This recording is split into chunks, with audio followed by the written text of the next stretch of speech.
Jaya Jaya Radha Madhava Kunja Bihari.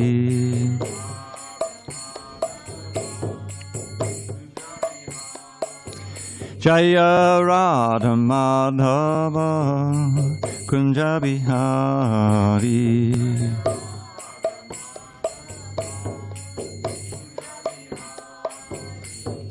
Gopi Janavallabha Girivardhari.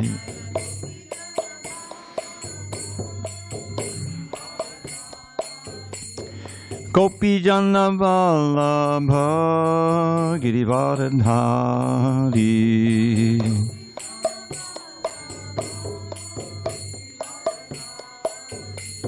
Yashodanandana Bhaja Janaranjana. Yashodanandana Bhaja Janaranjana. Yamunatira Vanachari. Yamunatira Vanachari. Jaya Radha Madhava Kunja Bihari.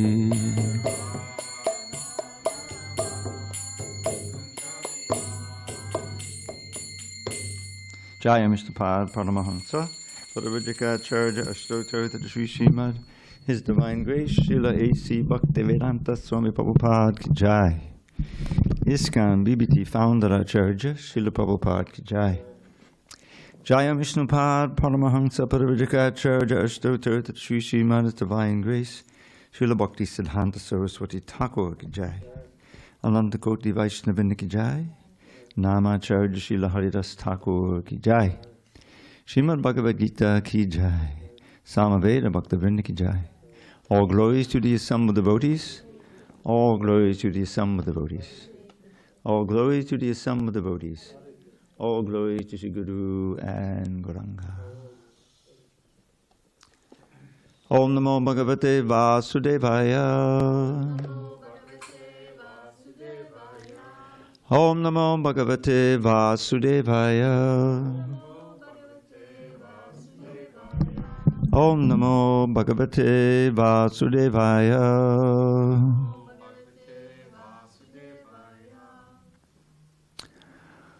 Okay, on this 12th day of November 2025 in San Diego, we're reading from Srimad Bhagavad Gita as it is, translation and commentary by His Divine Grace, A.C. Bhaktivedanta Swami Prabhupada.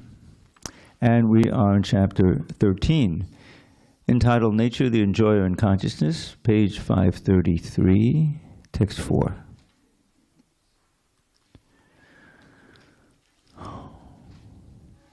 All right, I think we'll dispense with the single words. We'll just launch right into the text. Tat chetram yatcha yadrikcha yad vikari yatascha yat sachayo yat prabhavascha tat samasena meshunu tat chetram yatcha yadrikcha yad vikari yatascha yat sachayo yat prabhavascha tat samasena meshunu. Go ahead. Tat chetram yatcha yadrikcha yad vikari yatascha yat sachayo yat prabhavascha tat samasena meshunu. Go ahead.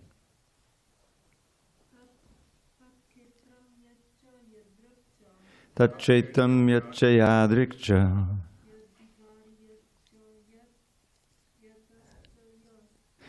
yad vikari yatascha yat sachayo yat prabhavascha Tatsamase name shunu. Go ahead. Tatchaitam yacha yadrikcha. Yadmakari yataschayat. Chayo yat prabhavascha. Tatsamase name shunu. Anyone online? Tatkshetram yachayadrikcha. Tatchetam yachayadrikcha. Yadvikari yataschayat. Yadmakari yataschayat. Sechayo yat prabhavascha. Sachayo yat prabhavascha. Tatsamase nameshvinu. Tatsamase name shunu. Word by word. Tat, that, chaitram, field of activities. Yat, what, cha, also, yadrik, as it is, cha, also, yat, having what, vikari, changes, yataha, from which, cha, also, yat, what, saha, he, cha, also, yaha, who, yat, having what, prabhavaha, influence, cha, also, tat, that, samasena, in summary, may, from me, shrinu, understand. Translation. Lord Krishna says to Arjuna, now please hear my brief description of this field of activity and how it is constituted, what its changes are, whence it is produced, who that knower of the field of activities is, and what his influences are. Purport. The Lord is describing the field of activities and the knower of the field of activities in their constitutional positions. One has to know how this body is constituted, the materials of which this body is made, under whose control this body is working, how the changes are taking place, where from the changes are coming, what the causes are, what the reasons are, what the ultimate goal of the individual soul is, and what the actual form of the individual soul is. One should also know the distinction between the individual living soul and the supersoul, their different influences, their potentials, etc. One just has to understand this Bhagavad Gita directly from the description given by the Supreme Personality of Godhead, and all this will be clarified. But one should be careful not to consider the Supreme Personality of Godhead in every body to be one with the individual soul, the jiva. This is something like equating the potent and the impotent. Om Jnana Timirandasya Jnanandana Shalakaya Chakshur Unmilitam Mena Tasmai Shri Gurave Namaha. I was born in the darkest of ignorance, but my spiritual master, Srila Prabhupada, opened my eyes with the torchlight of knowledge. I offer my humble obeisance unto him and to all members of Sri Parampara. So this chapter, as I think I pointed out before, and Prabhupada deals with some of these things that we've already heard about. The soul, the body, certainly. The super soul has come up before, I believe, and will come up later in more detail also. And so, as I mentioned, Prabhupada points out that the middle 6 chapters are the essence of the Bhagavad Gita, and culminating in the chapter exclusively about the bhakti, the last chapter 12, which is very short but very concise and very important. So now Krishna is going to go into more detail as he explains here what the body is and what the field of our activities, and the soul and the super soul and their relationships there. So all of this is important for our practice of bhakti. Hare Krishna. Welcome. Say you again.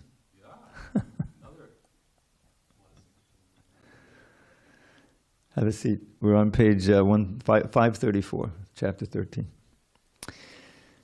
So all of this is important for our understanding of who we are in relation to the Supreme Lord, and how He's present in our heart as a super soul, giving us instruction. And in the Chaitanya Charitamrita,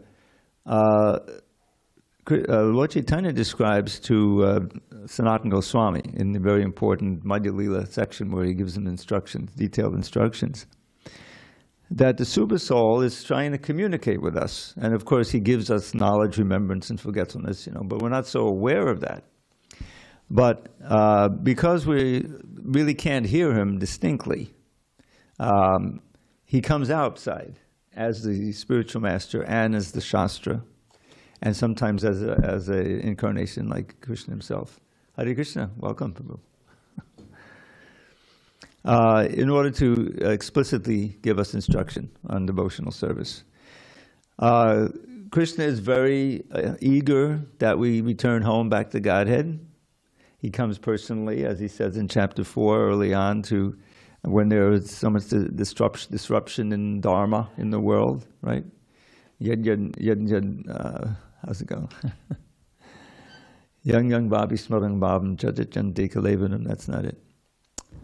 Yada hi dharmasya glani bhavati bharata abhyutanam adharmasya tadatmanam sajami ham. Thank you.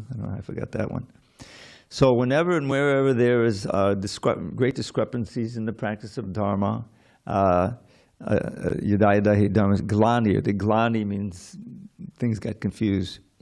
And there's a lot of adharma that has become prominent. Then he appears. And then the next verse he says he does three things, three missions. Paratranaya sadhunam, vinashaya dushkatam, dharma sangstapanartaya, sambhavami yuge yuge. Yuga after yuga, yuge yuge. I appear in order to protect the devotees. That's his primary mission. Paratranaya sadhunam. And to eliminate the miscreants. That's the actual whole meaning of the Battle of Kurukshetra. The world had become overgrown with unwanted armies on the side of Adharma in the person of Duryodhana and Dhritarashtra and so forth. And so Krishna, arranged, if you will, this wholesale annihilation. But he makes it clear to Arjuna. Arjuna is very upset about that because he sees on the other side, first of all, his beloved grandfather figure, Bhishma Dev, and his teacher, and many other relatives and friends and brothers-in-law and all kinds of things. And so he's reluctant to fight. He doesn't want to fight because he says, what's the point? If I win, I'll have this kingdom, but it will be soaked with the blood of those who I love and respect. So how can I enjoy? He had all this argument. But at last he surrenders to Krishna and says, I'm disconfused. He sits down on the chariot, very dramatic, drops his bow. Govinda, I shall not fight. But then he surrenders. He says, Karpanya dosho pahata svabhava. Now, due to this weakness, this miserly weakness, I've lost my real nature. Karpanya apahata svabhava. He's a born Kshatriya, trained Kshatriya, But he can't perform that function, that dharma, because of all these other considerations. So he's feeling paralyzed, he's crying, and Prabhupada says we don't read that in the Gita, but you can imagine that there's also tears coming. But he surrenders to Krishna. Now let's change the relationship. Please tell me for certain what's best for me. Now I am a disciple. I don't want to be in the role of your friend now. You're my guru, I'm your disciple. Please instruct me, tell me what's good. And so then the instruction commences. The first thing Krishna does is chastise him, which the guru does for the disciple. Ashochanam vashotastram pragyabharam shabashase. You're speaking like a pundit, but no pundit laments for the gross body. He knows that the soul is there, like that. But then he starts dehi nosmin yata dehi, more or less, So the first instruction is about the soul, the existence of the soul, which is more or less part of the subject matter here. What is the body, the chaitra, and what is the soul? What are their functions, and how does it all fit together? So this is as described in Prabhupada in his purports. These last 6 chapters deal in more detail of things that we've heard before of subject matters, but they deal in such a way that we gain our understanding and it deepens our faith. So let's go on. Text number 5, page 534. Rishabhi Mahodagitam Chandobi Vividhai Patak Brahmasutra Padaishaiva Hetumodbi Vinishtitai. That knowledge of the field of activities and of the knower of activities is described by various sages in various Vedic writings. It is especially presented in the Vedanta Sutra with all reasoning as to cause and effect. Purport. The Supreme Personality of Godhead, Krishna, is the highest authority in explaining this knowledge. Still, as a matter of course, learned scholars and standard authorities always give evidence from previous authorities. Krishna is explaining this most controversial point regarding the duality and non-duality of the soul and the supersoul by referring to a scripture, the Vedanta, which is accepted as authority. First he says, this is according to different sages. As far as the sages are concerned, besides himself, Krishna, Vyasadeva, the author of the Vedanta Sutra, is a great sage. And in the Vedanta Sutra, duality is perfectly explained. And Vyasadeva's father, Parashara, is also a great sage, and he writes in his books of religiosity, Aham Tvam Cha Tatanye. We, you, I, and the various other living entities are all transcendental, although in material bodies. Now we have fallen into the ways of the three modes of material nature according to our different karma. As such, some are on higher levels and some are in the lower nature. The higher and lower natures exist due to ignorance and are being manifested in an infinite number of living entities. But the Supersoul, which is infallible, is uncontaminated by the three qualities of nature and is transcendental. Close quote. Similarly, in the original Vedas, a distinction between the soul, the supersoul, and the body is made, especially in the Katha Upanishad. There are many great sages who have explained this, and Parashara is considered principal among them. The word Chandobhi refers to the various Vedic literatures. The Taittiriya Upanishad, for example, which is a branch of the Yajurveda, describes nature, the living entity, and the Supreme Personality of Godhead. As stated before, Kshetra is the field of activities. And there are two kinds of Kshetra Gya, the individual living entity and the supreme living entity. As stated in the Taittiriya Upanishad 251, Brahma Pucham Pratishta. There is a manifestation of the Supreme Lord's energy known as Annamaya, dependence upon food for existence. Now I have a distinct feeling that we read this already, because I remember reading about Annamaya and Mayamaya. Anyway, we'll read it again. This is a materialistic realization of the Supreme, dependence upon food for existence. Then in Pranamaya, after realizing the Supreme Absolute Truth in food, one can realize the Absolute Truth in the living symptoms or life forms. In Jnanamaya, realization extends beyond the living symptoms to the point of thinking, feeling, and willing.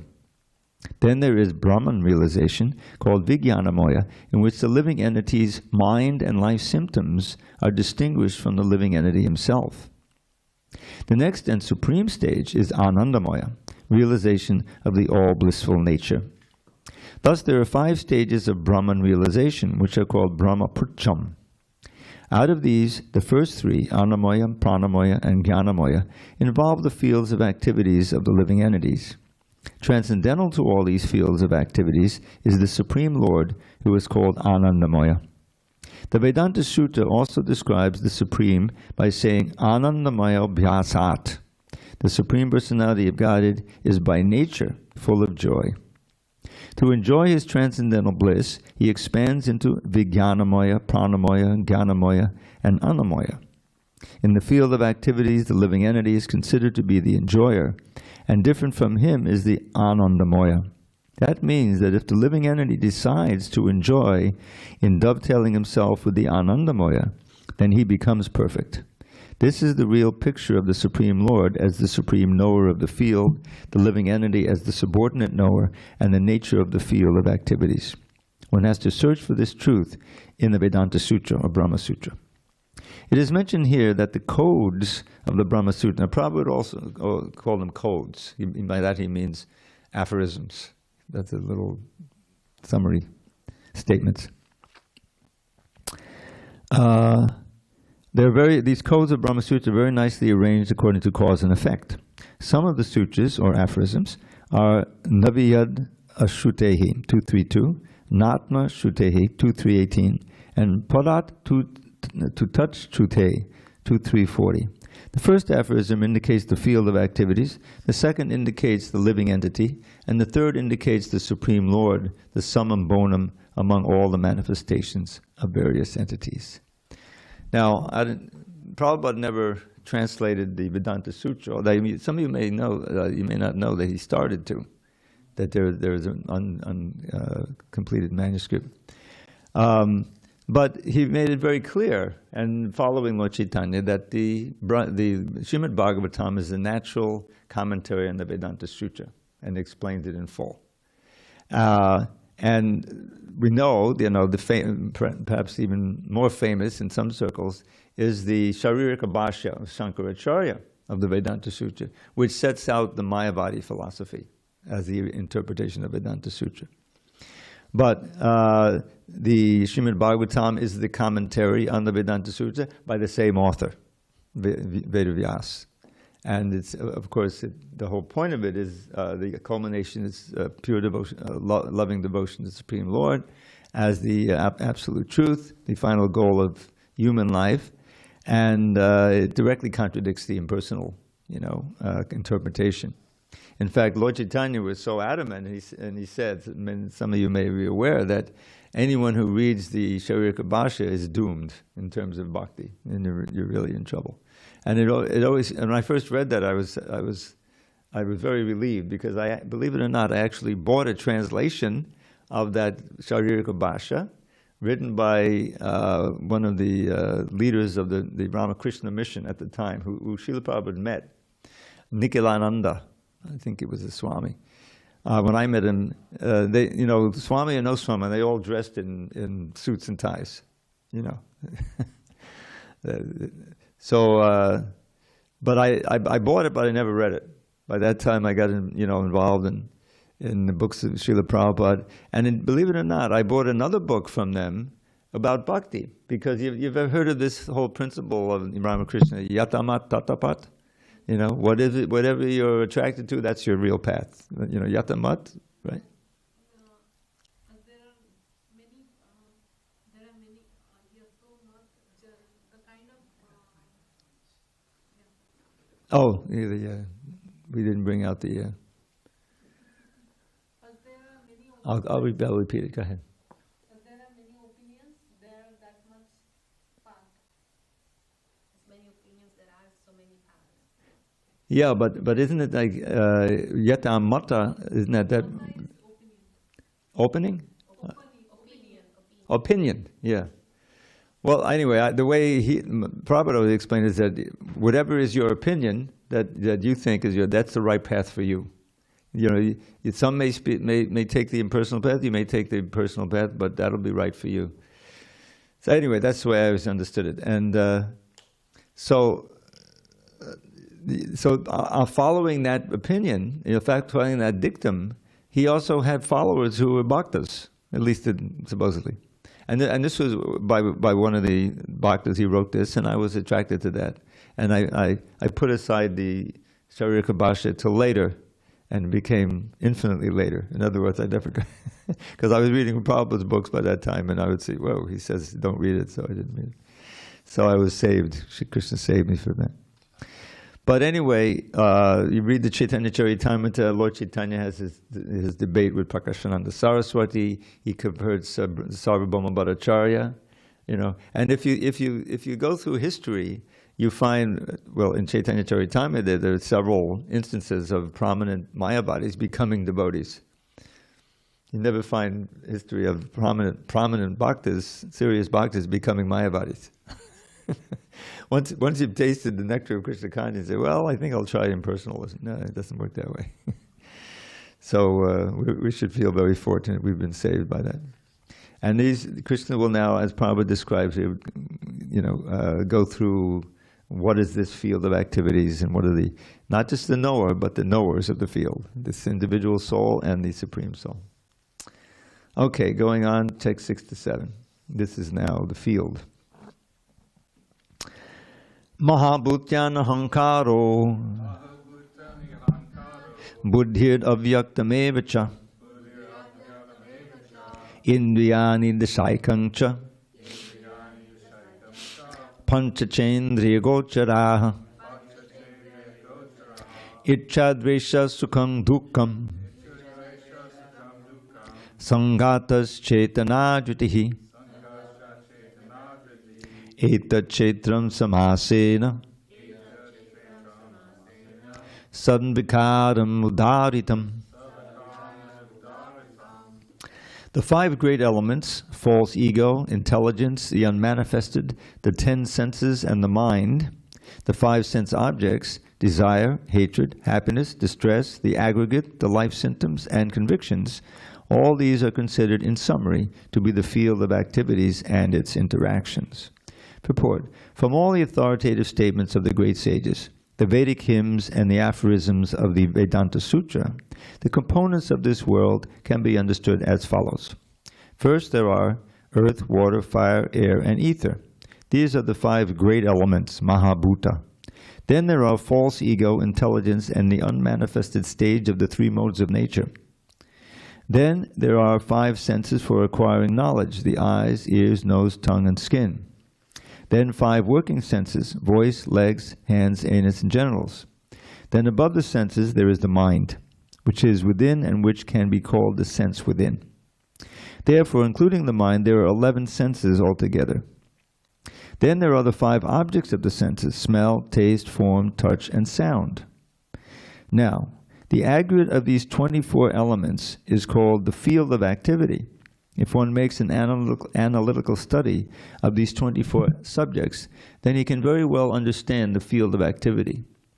Then there are desire, hatred, happiness, and distress, which are interactions, representations of the 5 great elements in the gross body. The living symptoms represented by consciousness and convictions are the manifestation of the subtle body, mind, ego, and intelligence. These subtle elements are included within the field of activities. The 5 great elements are a gross representation of the false ego, which in turn represents the primal stage of false ego, technically called the materialistic conception, or tamasa buddhi, intelligence and ignorance. This further represents the unmanifested stage of the 3 modes of material nature. The unmanifested modes of material nature are called pradhan. One who desires to know the 24 elements in detail, along with their interactions, should study the philosophy in more detail. In the Bhagavad Gita, a summary only is given. The body is the representation of all these factors, and there are changes of the body, which are 6 in number. The body is born, it grows, it stays, it produces the byproducts, then it begins to decay, and at the last stage, it vanishes. Therefore, the field is a non-permanent material thing. However, the Kshetragya, the knower of the field, its proprietor, is different. Now, I know that can be a little opaque, to try to figure out exactly what's being mentioned. Haribol, welcome. Boy, it's starting to feel like it's Taco Tuesday. Big crowd. So, as I was reading this, I was thinking, it's not going to be so easy to understand this, from what this purport. But in the latter part of the 3rd canto, you'll find the teachings of Lord Kapila Dev to his mother. And that's a more detailed description of Sankhya Yoga. Sankhya is this analytical understanding of what's going on. And I remember when I first encountered that, Hare Krishna. Okay. It was so fascinating. I actually was on my first trip to India in 1975, and the book was printed, I think, earlier that year. And that's the only book I took with me. I was reading it on the plane. It's a long flight to India. And I was just fascinated by it. The interaction of the false ego with the different modes of nature, and how the interaction with the mode of goodness produces the mind, the interaction with the passion produces the intelligence, and the interaction with the mode of ignorance produces all these other elements, the senses, the mind, those who read that, and how that works. So, Prabhupada said, if you want to know more details, you can, consult the Bhagavatam. That's what he's referring to here. Okay, so that's the Bhagavatam, which chapter? Chapter 13, text 8 to 12. No, I'm asking which chapter. Bhagavatam, which chapter? I forget the exact chapters. It's the latter 4 or 5 chapters of the 3rd canto. It's probably 26, 7, 8, like that. Okay, yeah. Thank you.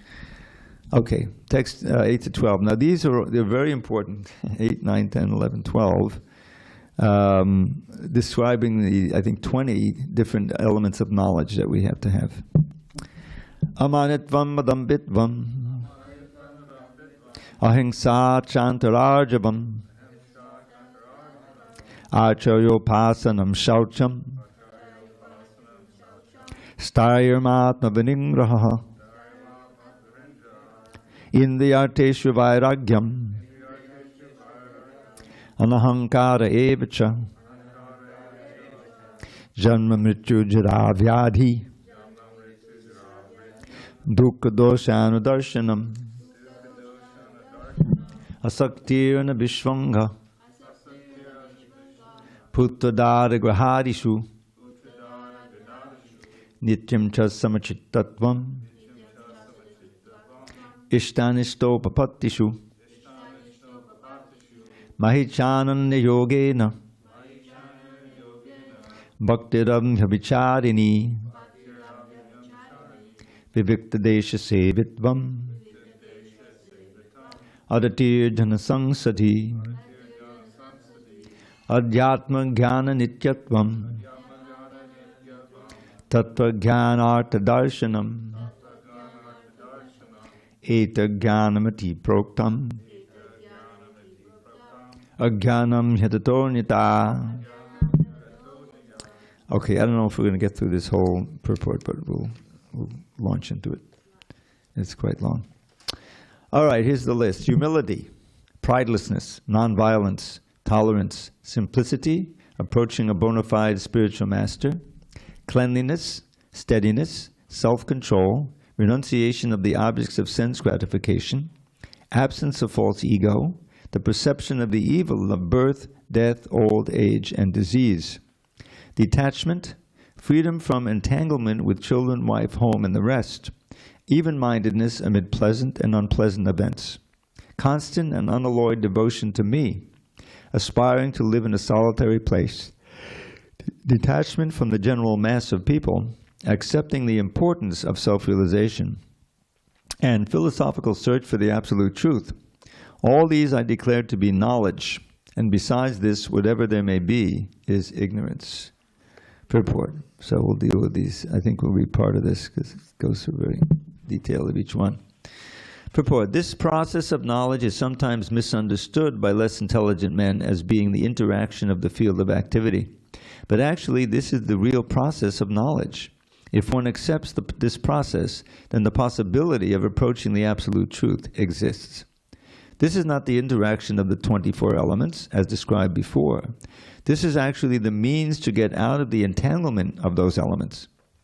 The embodied soul is entrapped by the body, which is the casing made of the 24 elements. And the process of knowledge, as described here, is the means to get out of it. Of all the descriptions of the process of knowledge, the most important point is described in the first line of the 11th verse. Mahi chananya yogena bhaktir avyavicharini. The process of knowledge terminates in unalloyed devotional service to the Lord. So if one does not approach or is not able to approach the transcendental service of the Lord, then the other 19 items are of no particular value. But if one takes to devotional service in full Krishna consciousness, the other 19 items automatically develop within him. As stated in Srimad Bhagavatam 5.18.12, Yasyasti bhakti bhagavat yakinchana sarva gunais tattva samasate suraha. All the good qualities of knowledge develop in one who has attained the stage of devotional service. The principle of accepting a spiritual master, as mentioned in the 8th verse, is essential. Even for one who takes to devotional service, it is most important. The transcendental life begins when one accepts a bona fide spiritual master. The Supreme Personality of Godhead, Sri Krishna, clearly states here that this process of knowledge is the actual path. Anything speculated beyond this is nonsense. As for the knowledge outlined here, the items may be analyzed as follows. Humility means that one should not be anxious to have the satisfaction of being honored by others. The material conception of life makes one very eager to receive honor from others, but from the point of view of a man in perfect knowledge, who knows that he is not this body, anything, honor or dishonor, pertaining to this body is useless. One should not be hankering after this material deception. People are very anxious to be famous for their religion, and consequently sometimes it is found that without understanding the principles of religion, one enters into some group which is not actually following the religious principles, and then wants to advertise himself as a religious mentor. As for actual advancement in spiritual science, one should have a test to see how far he is progressing. He can judge by these items. Okay, so I'm going to stop there and discuss those two. So Prabhupada mentions in this first paragraph that the most important element of these 20 is Maya Chananya Yogin and Bhakti Vicharani, unalloyed, uninterrupted devotional service to me. All the other items really flow from that. Even if we're just practicing, we may not have reached that point, but in the context of our devotional life, we're learning about these.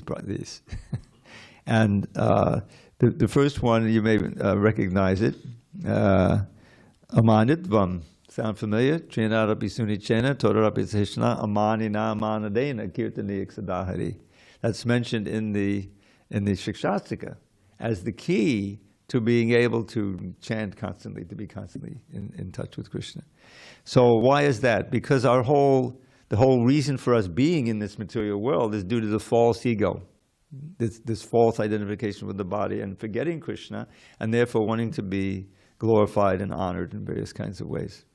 So not desiring that, but rather giving all honor to others is the antidote to that false ego disease, which is what's keeping us bound here. Now, adambitvam has two meanings. Damba, Prabhupada always translated more or less as pride, so here with pridelessness, adambitvam. But damba also has the import of hypocrisy, of pretending to be someone is not, especially pretending to be religious when one really isn't. You see, and so you can see how important that is. That if you and Prabhupada emphasized the second paragraph, the importance of approaching a spiritual master. So one has to do it out of genuine humility and sincerity. If it's just a show, then it's not going to help you at all. So that the first two will lead you to, and then it goes ahimsa, chanta, arjavam, simplicity, nonviolence, but then achayopasanam. That's number 1, 2, 3, 4, 5, 6. But really, in many cases, it comes first when you get surrendering to a spiritual master, or at least accepting, before full surrender, the authority of spiritual master, and be willing to hear and have faith in the words. And that's how we should read Prabhupada's books, because he's in the position of a transparent medium for the teachings of Lord Krishna and all the acharyas. So he's representing all of them for us, and having faith in the words, his explanations of the shlokas of the Srimad Bhagavatam, and not only his words but the example of his life should be a guiding light, and that's essential for developing the other processes or the other elements of knowledge here. So Prabhupada deals with humility. Now he's going to talk about nonviolence. If there's any questions up so far, you can pose them. Okay, nonviolence. Now this is interesting because it seems like did you have something? Go ahead. Yeah, Hare Krishna Prabhu. Haribol. I was thinking, I'm seeing the translation here, and it says aspiring to live in a solitary place. Mm-hmm. What does that mean? I think Prabhupada will explain it. That living in an ashram or living in a temple, the idea is to live in a place where you're not subject to all of the association and influence of non-devotees, And I think he'll say that living in a temple, living in an ashram of devotees is ideal. It's even better than just living in alone in a mountain somewhere and trying to chant Hare Krishna. So that's the idea. The main point here is to minimize the influence of not bad association. I think we can understand that, and it's not always easy. You have to work. And how can you associate? How can you? So that's why some of us just decided, well, I'm going to go for it and dive in, you know, to full ashram life. So that helps, but it's not, you know, it's not impossible. In other words, if you're determined, you can make your home, you know, into a little ashram, you know, where everything there reminds you of Krishna, the pictures on the wall, the music, or the words you're hearing. And that's, you know, Prabhupada wanted that for his householders. You know, when L.A. was a pioneer. When he set up there in 1970, he stayed for 8 months. That's right. He never stayed anywhere else that long. And, you know, there were so many householders living across the street. They were also doing so much important service, and he encouraged them. So the solitary part is not literal. It means solitary means insulating yourself as much as possible from the influence of non-devotees and the Maya. Because after all, it's kind of, Prabhupada says another place, I think in the Gita, it's like declaring war on Maya when you're going to be a devotee. And she has, you know, she has her grips in us now, and it's a challenge. And associating with devotees is essential. Satam prasangan mama virya samvido sadhu sangha sadhu sastra. And Prabhupada, you know, why did he call this the society? It's an association. It means that you come together. It's an opportunity to chant Hare Krishna together and make advancement that way. Otherwise, it's not possible. So that's the understanding of that. Okay, so nonviolence. What is nonviolence? Now we think, well, that's pretty clear. Nonviolence, don't hurt any living entity as much as possible. But there's more to it than that. Nonviolence is generally taken to mean not killing or destroying the body. But actually, nonviolence means not to put others into distress. People in general are trapped by ignorance in the material concept of life. And they perpetually suffer material pains. So unless one elevates people to spiritual knowledge, one is practicing violence. One should try his best to distribute real knowledge to the people so that they may become enlightened and leave this material entanglement. That is nonviolence. Now this is interesting because in the legal sphere, if you're if there's an accident, say on the corner here, and someone is lying at the side of the road with a broken leg or something, you know, and you just walk by, that's a crime, criminal negligence, you know, if you have an opportunity. And that's what this is all about. Everybody is suffering all around us. And if we have even a partial understanding of the remedy for that suffering, but we don't do anything, then that's nonviolence. So devotees should follow, you know, the example of the great acharyas, of Prahlad Maharaj and all of the whole line of making an effort to spread Krishna consciousness, which is really the greatest benediction, because even if you know, during the course of anyone's life you go through so many difficulties and pains, but the whole fact of being in the material world and trapped by a body after body is the greatest suffering. And we also experience that. So if we have a way, and we're feeling ourselves, you know, benefiting from Krishna consciousness, then we should try to give that to others. So it's not just the nonviolence emphasizes what not to do, but really it includes what to do to help others to be Krishna conscious. Yeah. I have one more question, because it says to not put another person in distress. Does that mean a devotee or anybody? Like to not put another person in distress? Well, does it say person? I'm not sure. Others into distress. Other. Yeah. So that, you know, even animals and things like that. Oh, but sometimes when we try to teach something to another person, probably they get like in distress, but we are doing it out of love to help them to become better, to develop themselves. But how can we not put them in distress if sometimes like learning, it's like when you feel uncomfortable, it's like in a way that you're learning, right? Because when we're uncomfortable in a way, I don't know if that's correct or not, but sometimes I think I understand what you mean. Yeah, I mean, I'm thinking one of the things that the spiritual master does is criticize the disciple, you know, In other words, it gets on its case, just like Krishna does to Arjuna. When he finally surrenders as a disciple, then Krishna says, you're speaking learned words, but you're really a fool. You know, a wise person doesn't lament for the dead, you know, like that. So that's standard practice, and it's the responsibility of the guru to do that.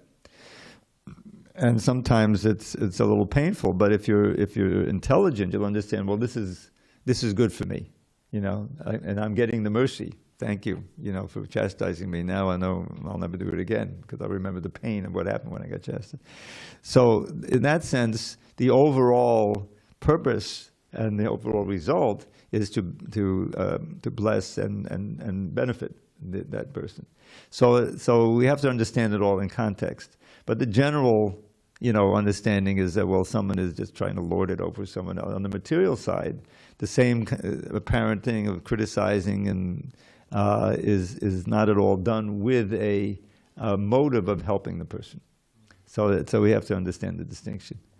But mostly, you know, we find, and I think we dealt with this recently, to find a way to praise devotees, to glorify devotees. Just like every morning, you know, we sing the glories of the spiritual master. And that's so important because it has a tremendous effect on one's own self and those who hear it. And it kind of strengthens our relationship, you know, with the spiritual master. So it's a little bit complicated, but I think in general we should understand, you know, can understand that we should always be thinking, what can we do to benefit the person? And sometimes what we can do. What do we do? What happened? Oh, okay. And if our real intent is to benefit, and we know how to do it, then even though to outsiders it may look like, hey, what are you getting angry at him? What are you criticizing him for? Well, because he's got some deviant philosophy that's growing, and I have to uproot it. Sometimes it's a little painful, you know. So I think in that context we can understand what it means. All right, tolerance. We know how important that is. Tolerance means that one should be practiced to bear insult and dishonor from others. If one is engaged in the advancement of spiritual knowledge, there will be so many insults and much dishonor from others. This is expected because material nature is so constituted. Even a boy like Prahlad, who, only 5 years old, was engaged in the cultivation of spiritual knowledge, was endangered when his father became antagonistic to his devotion. The father tried to kill him in so many ways, but Prahlad tolerated him. So there may be many impediments to make advancement in spiritual knowledge, but we should be tolerant and continue our progress with determination. So many of you may know this famous verse, who is a sadhu? This is Kapila Dev, in that same part of the Bhagavatam, the last part of the third canto. And he begins with something I discovered. There's 8 verses about sadhu sangha. So it's sadhu sangashtaka, right there in the Bhagavatam. It's not called that. I hope I'm not offending it by naming it that. But it's very interesting. And there's this famous verse, some even at Titikshava karunika, suridak sarvadehinam, ajata shatta vakshanta, saharavak sarubhushara. So he says, these are the ornaments of a sadhu, you know, characteristic. So one of them is, the first one is tolerance, and the next one is compassion. Titikshava karunika. And Prabhupada points out in the purport, it is clear, if someone is going to be a preacher, which is the way to become most dear to Krishna, then he's got to be tolerant. And every book distributor knows that. You can't get discouraged after the first 5 people, you know, refuse you. You have to be helpful of the 6th person. You know. So the Tikshava, tolerance and compassion. Suridak sarvadehinam, to see oneself as the best friend of every living entity. And that Prabhupada has some nice talks on this, you know, that when he's in the course of doing the Bhagavatam shlokas, he gives a lecture on each one of these verses. And he points out that Suridak Sarvadehi, that you feel that you're the friend of every living entity, not just the human beings, you know, but the cows also, especially, you know, that's an important thing, that's to understand that every living being is sacred in the sense that he has a soul, and Krishna, the super soul, is there. Ajata Shatravat. And because of that attitude of being friendly toward everyone, trying to help everyone, being tolerant, he doesn't have any enmity. In that sense, he has no enemy. Now, in English, to say I have no enemy often means that no one sees me as an enemy. But no, it means that you don't see anyone else as an enemy. You don't have enmity toward others, but it probably gives the example of Jesus Christ. He embodied that, but he was seen as an enemy, and Prahlad was seen as an enemy by Hiranyakashipu. So that's Jata Shatravat, Shanta. And because of this lack of any enmity and this desire to help others and so forth, you become very peaceful. You can be, and a perfect example is Prahlad. We've all saw the movie. I mean, it was almost like it was very nicely done. So he's peaceful, he's being threatened, but Om Namo Bhagavate Vasudevaya, right? And I brought to mind Haridas Thakur, who also embodied that. He's being beaten, in 22 marketplaces, but he's just Hare Krishna, Krishna Krishna, Hare Hare, Or he's being allured, attempted to be allured. It's very important to get the word right. If you're allured, it means that you're attracted. But he wasn't attracted at all. Attempted to be allured by a prostitute, and then Maya Devi herself came, again, 2 instances, and tried to, seduce him, but Hare Krishna, Krishna Krishna, Hare Hare. He couldn't be. So on both sides, the painful side and the allurement to sense gratification, he didn't flinch, So that's real tolerance. Okay, going on. Simplicity means that without diplomacy, one should be so straightforward that he can disclose the real truth even to an enemy. As for acceptance of the spiritual master, that is essential, because without the instruction of a bona fide spiritual master, one cannot progress in the spiritual science. One should approach the spiritual master with all humility and offer him all services so that he will be pleased to bestow his blessings upon the disciple. Because a bona fide spiritual master is a representative of Krishna, if he bestows any blessings upon his disciple, that will make the disciple immediately advanced without the disciples following the regulative principles. Or the regulative principles will be easier for one who has served the spiritual master without reservation. Okay, we started late, but I still want to leave at least 1 minute for a poem. That's kind of my signature. So let me put this in, because we're going to be middle of this purport on Monday, and we're sure to. Okay, cleanliness is next. Very important. Okay, so I don't know if I've done this one before lately, but here is a verse by Rupa Goswami. Every word begins with M. So it's a tour de force of alliteration, or anupras, I think it's called, anupras in Sanskrit. Madhudesha madhudi mayamadhava madhudi matallika mugdha mama madana mohana madama dehimanaso maha maha moham.